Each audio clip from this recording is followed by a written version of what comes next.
안녕하세요, 체어맨입니다. 오늘은 여러분들한테 방석에 대해서 설명을 좀 드리려고 하는데요.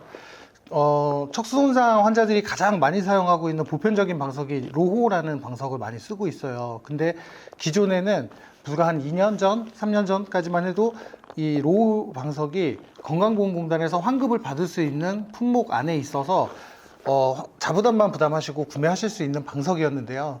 이제 해가 지나가면서 건보 기준이 좀 바뀌다 보니까 이 로우 방석이 그 급여 지급에서 품목에서 빠졌어요. 그래서 지금 로우 방석은 100% 자부담으로만 구매가 가능하신 상태인 거고, 그래서 제가 오늘 하나를 더 소개시켜 드리려고 하는 게 이 스타 방석이라고 하는 방석인데, 이 로우 방석을 대체할 수 있는 방석이죠. 그러니까 대신에 얘를 쓸 수 있는 공기 방석이고요.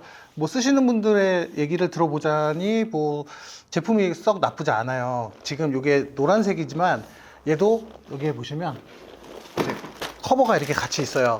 그러면 이 커버는 검정색이기 때문에 커버를 씌우게 되면 보통 요 로우 방석에 나와 있는 요 형태와 거의 비슷하게 그런 비주얼로 사용하실 수 있다라고 보시면 되고, 방석의 사이즈 또한 그 로우 방석의 사이즈하고 같아요. 그래서 그 기존의 로우 방석 쓰던 사이즈를 그대로 스타 방석에서도 적용해서 사용하실 수가 있고, 이 친구 같은 경우는 조금 더 메리트가 있는 게 가격이 좀 더 저렴해요. 그러니까 기본 35만 원 소비자 가격이고요.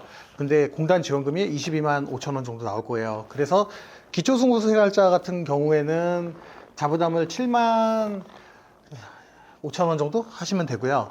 그리고 이제 일반 건보 대상자분들은 10만 원 정도만 자부담하시면 구매가 가능한 방석이라고 보시면 돼요. 근데 그렇다고 해서 구매할 때마다 이 금액에 다 살 수 있는 건 아니고, 아시겠지만 3년에 한 번씩 방석 환급을 신청하실 수가 있어요, 건강보험공단에. 그럴 때 휠체어랑 똑같이 처방전 받으셔서 건강보험공단에다 제출하셔가지고 환급 받으실 수 있다라는 거만 알고 계시면 될 것 같고요. 그리고 이제 간단하게나마 방석을 사용하는 방법에 대해서 몇 가지를 좀 안내를 드리려고 해요. 그러니까 어떤 분들은 방석을 내가 쓰고 있는데 왜 이렇게 방석에 바람이 자주 빠져, 아니면 바람이 잘 안 들어가, 뭐 여러 가지 얘기들이 있었어요. 그래서 제가 간단하게 설명을 좀 드려볼게요. 제품을 구매하시면 이 펌프가 같이 가요. 이 펌프 끝을 보게 되면 고무 재질로 되어 있고요. 저는 여러분들이 일반적으로 사용하실 때 이제 이 부분을 이제 구찌라고 하죠. 여기를 입구를 풀었다 조였다 하면서 바람을 넣었다 뺐다가 하는 건데, 지금 제가 풀었어요. 푸니까 바람이 빠지는 소리가 아마 들리셨을 텐데요. 이거를 손으로 했다가 이렇게 해서 끼시고 바람 넣으시고 그냥 빼시다가 빼셔서 잠그시고 이렇게 하시게 되면 새는 바람들이 많이 생기기 때문에 요거를 먼저 고정을 시키세요. 여기다가 이렇게 들어가거든요. 고무라서 들어가고, 그리고 바람을 넣으시는 거예요. 펌프를 이용해서 바람을 넣으면 바람이 이제 들어가죠. 어느 정도 바람이 들어갔다 치면 얘를 다시 잠그는 오른쪽 방향으로 같이 돌려주세요. 고무랑 같이 돌려줘서 빼시면 잠겨 있는 상태가 돼요. 그래서 마지막에 한 번만 더 확인해 주시고 커버 씌우셔서 이렇게 사용하시면 된다 라고 보시면 되고요. 근데 이제 이 방석에는 로우 방석에 있는 앞에 요 부분이 없을 거예요. 요 부분이 없고 그냥 아무것도 없죠. 그러니까 얘는 전체적으로 그냥 공기가 똑같이 그냥 순환한다라고 보시면 되는 거고요. 그리고 로우 방석 같은 경우는 금액이 지금 한 25만 원 정도, 아니지, 5만 원, 하면 40이니까 20만 원 정도, 20만 원 정도가 더 비싼 방석이죠, 로우 방석이. 로우 방석도 이렇게 커버를 벗기시면 이렇게 보시게 되면 이 앞에 이 구역을 나눠주는 입구가 있어요. 지금 여기 그림상 스티커가 떨어졌는데 여기 보시면 초록색하고 빨간색이 있어요. 그러니까 이 용도가 뭐냐고 물어보시는 분들이 굉장히 많으신데, 이 초록색으로 놓게 되면 얘랑 똑같이 계속 공기가 똑같이 순환을 하세요. 계속 순환한다고 보시면 되고, 그리고 이렇게 빨간색으로 넘기셨으면 공기가 차 있는 상태에서 내가 앉아 있게 되면 이제 체중으로 누르니까 눌려진 부분이 있을 거고 안 눌리는 부분이 있을 거예요. 근데 그 눌려져 있는 부분 안에서 바른 자세로 내가 포지션을 찾고, 그리고 나서 이제 이렇게 초록색으로 된 상태에서 포지션을 찾고, 그리고 나서 빨간색으로 잠가 놓으시면 내가 이제 일어나거나 이제 다른 곳에 가거나 방석에서 이격이 됐을 때 그 눌려 있는 부분이 그대로 유지가 돼요. 그래서 다음에 또 여기에 앉을 때 그 자세를 똑같이 취할 수 있도록 도와주는 역할을 하기 때문에 요 앞에 요 공기순환구가 필요한 거고요. 이 방석 같은 경우는 이제 십자로 나눠져요. 십자로 나눠져서 구역이 4구역으로 나눠지거든요. 그래서 혹시라도 이제 펑크가 나거나 그래서 이제 방석을 떼어야 될 때에는 여기에 보시면 방석을 새 거 사셨으면 이 안에 패치가 들어있어요. 지금 이거 새 제품이라서 제가 개봉하기는 조금 애매한데 예, 패치가 들어있어요. 그 패치가 있으면 뭐 예를 들어서 설명을 드릴게요. 뭐 여기 하나가 빵꾸가 난 거예요. 그러면 얘를 떼어야 되는데 얘가 빵꾸가 났는지 어디가 빵꾸 났는지 처음에는 빵꾸 난 곳을 찾아야 하잖아요. 그래서 방석에 바람을 가득 채우시고 빨간색으로 잠가 버리세요.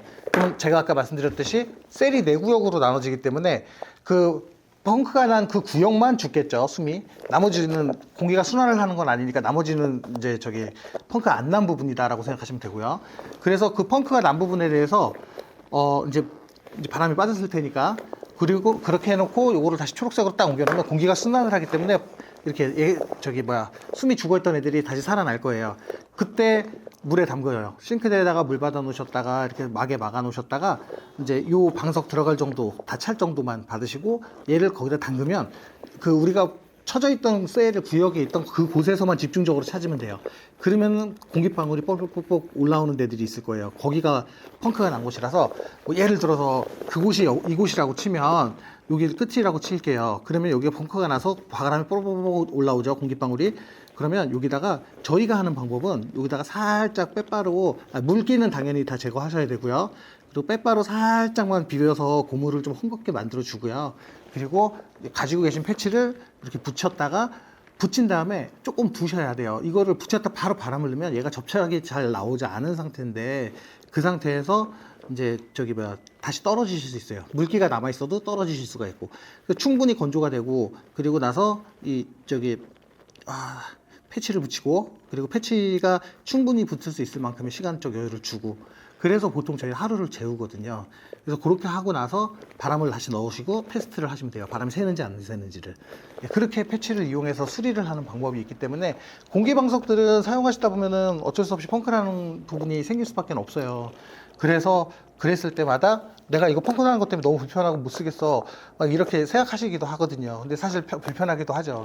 근데 이런 방법을 알고 계시게 되면 내가 스스로 다 정비가 되니까 좀 더 편하게 방석 이용하실 수 있고 지금 이 방석 같은 경우도 원래는 구찌가 이쪽에 들어있어야 되는 게 맞아요.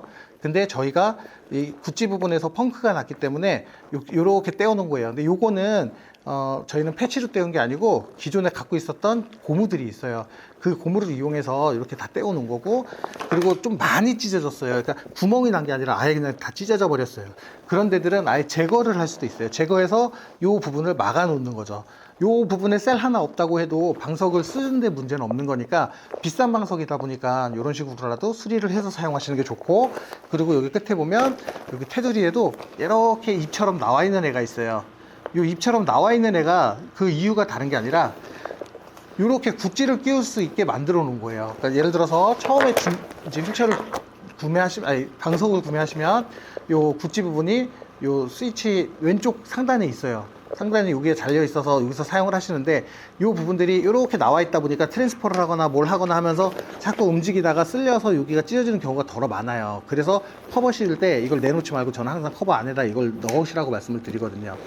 예, 그래서 그렇게 쓰시다가 펑크가 나시거나 하면 얘를 옮겨 달 수가 있는 거죠. 그러니까 이게 끝에 4개를 다 옮겨 달 수가 있어요. 그렇기 때문에 내가 혹시라도 방석이 많이 찢어졌어 뭐 이렇다고 해서 방석 버리지 마시고 이런 식으로 수리를 하시면 재사용 가능하시기 때문에 이 비싼 방석을 뭐 조금만 이게 어느 정도 쓰다가 또 구매하고 이러는 것보다는 그래도 수리하면서 쓰시는 게 훨씬 더 경제적으로 쓰실 수 있을 거라고 생각이 되니까 방석은 그런 식으로 운영하시는 게 좋고요.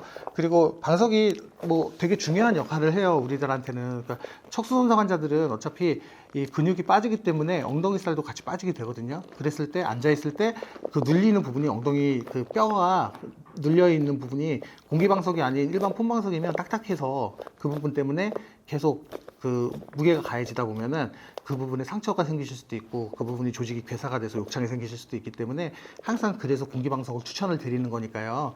그 만약에 근육이 많이 빠져서 다리에 뭐 살이 많이 없으신 분들은 꼭 공기방석 쓰셔서 그 2차 질병을 예방하실 수 있도록 하시는 게 가장 좋으실 것 같아요. 그래서 휠체어에서 중요한 거는 바른 자세로 앉아 있는 거 그리고 이제 올바른 방석 사용하는 거 이런 부분들을 지켜줘야 내가 휠체어를 타고도 오랫동안 생활했을 때 뭐 2차 질병에서 노출이 안 되고 좀 안정감 있는 생활을 하실 수 있다라는 거를 염두하시고 예, 방석도 구매하시고 휠체어도 구매하시고 팁을 하나 드리면 휠체어 구매할 때 방석을 같이 구매하시면 좋은 건 방석 높이를 정할 때 휠체어의 사이즈를 그 높이하고 맞춰서 같이 세팅을 해서 주문 들어가게 되면 제일 이상적이에요. 근데 이제 방석을 가지고 계신 게 있으면 그 방석 활용해야 되니까 또 어쩔 수 없이 맞추거나 아니면 휠체어가 너무 낮아서 뭐 방석을 또 큰 걸 어쩔 수 없이 쓰시거나 뭐 이런 경우들이 덜어 있는데 사실은 그렇게 가는 것보다는 아세이로 딱 맞춰서 가는 게 가장 좋다고 생각은 합니다.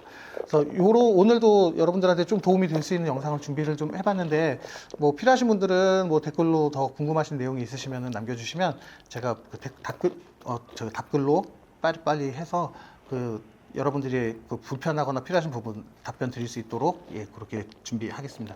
오늘 영상은 여기서 마무리하고요. 다음에 또 다시 인사드릴게요. 감사합니다.